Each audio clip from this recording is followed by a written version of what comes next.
বনগাঁ পৌরসভার পৌরপ্রধান বদল হবেন। গত কয়েকদিন ধরেই গুঞ্জন ছিল বনগাঁর বাতাসে। নানা খবর ভেসে বেরিয়েছে গত দুদিনে।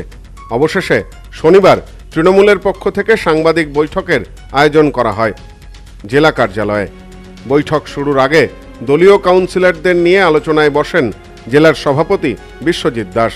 বৈঠক শেষে বিশ্বজিৎ দাস বলেন, চেয়ারম্যানকে পদত্যাগ করার জন্য দলের পক্ষ থেকে নির্দেশ দেওয়া হয়েছিল, কিন্তু তিনি পদত্যাগ করেননি। দলের সাথে কথা বলে নির্দেশ মেনে আমরা আগামী 7 দিনের সময় দিয়ে পদত্যাগ করার জন্য তাকে চিঠি পাঠাচ্ছি। রাজ্যের বেশ কিছু পৌরসভার পৌরপ্রধান বদল হতে পারে। গত কয়েকদিন ধরেই আলোচনার কেন্দ্রবিন্দুতে এই খবর। বনগাঁতেও পৌরপ্রধান বদল হওয়ার খবর ছড়িয়ে পড়ে। বারাসত, বর্ধমান, দাইহাট প্রভৃতি পৌরসভার পৌরপ্রধান উপপ্রধানদের ইস্তফা ঘিরে রাজ্য রাজনীতিতে চাঞ্চল্য ছড়ায় শুক্রবার। প্রসঙ্গত, গত বৃহস্পতিবার থেকেও বনগাঁ শহরের চাঞ্চল্য ছড়িয়ে পড়ে পৌরসভার পৌরপ্রধান বদল ঘিরে।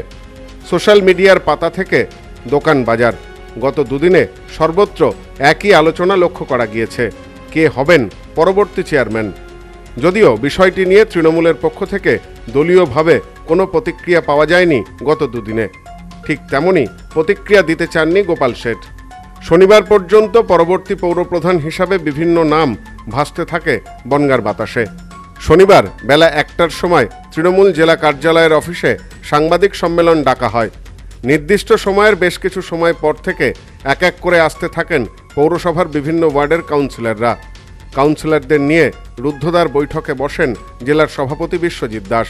দীর্ঘ সময় চলতে থাকে বৈঠক শেষে সাংবাদিক বৈঠক করে সিদ্ধান্তের কথা ঘোষণা করেন জেলার সভাপতি যখন সাংবাদিক বৈঠক করছেন তার কিছু সময় আগে কয়েকজন দলীয় কাউন্সিলরকে যদিও জেলা কার্যালয় থেকে বাইরে বেরিয়ে যেতে দেখা গিয়েছে। এদিন সাংবাদিক বৈঠক করে জেলার সভাপতি বলেন, চেয়ারম্যানের পদত্যাগ করবার জন্য দলীয় নির্দেশ এসেছিল। তবে আজকে 8 তারিখ, এখন পর্যন্ত চেয়ারম্যান পদত্যাগ করেননি। সেই পরিপ্রেক্ষিতে কাউন্সিলররা 17 জন কাউন্সিলর আজকে উপস্থিত ছিলেন, ঐক্যমতে পৌঁছেছে। দল যে সিদ্ধান্ত নিয়েছে, আমরা দলের সিদ্ধান্তে একমত। দল যে সিদ্ধান্ত নেবে আমরা সেই সিদ্ধান্ত মেনে নেব। এই পরিপ্রেক্ষিতে আমি কালকে অবধি যেহেতু চেয়ারম্যান পদত্যাগ করেননি, সেই কারণে আমি দলের সর্বোচ্চ নেতৃত্বের সঙ্গে কথা বলে আজকে বনগাঁ সাংগঠনিক জেলার তরফ থেকে চেয়ারম্যানের কাছে আমরা একটা চিঠি পাঠাচ্ছি।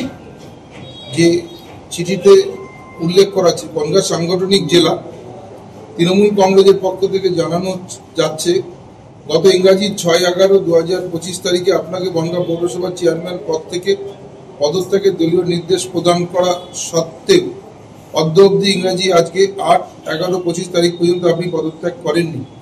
আপনাকে অবগত করা হচ্ছে, আগামী 7 দিনের মধ্যে অর্থাৎ 15/11/25 তারিখের মধ্যে পদত্যাগপত্র যথাস্থানে প্রদান করে দলীয় নির্দেশকে মান্যতা দেবেন।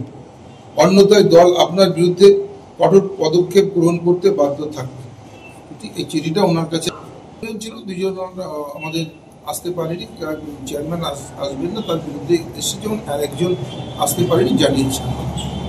পরবর্তী চেয়ারম্যান কে হতে পারে এটা দলীয় আমাদের কাউন্সিলর বসে সিদ্ধান্ত নিয়েছে এবং আগামীতেও তাই সিদ্ধান্ত নেবেন যে পরবর্তী আমরা কাকে চেয়ারম্যান হিসেবে পেতে চাই। দলকে তারা জানিয়ে না, এটা তো আগে এই পদত্যাগ গৃহীত হবে, তারপর প্রশাসনিক যে নিয়ম আছে সেই নিয়ম অনুযায়ী পরপর যেভাবে কাজ হবে, তারপরে যখন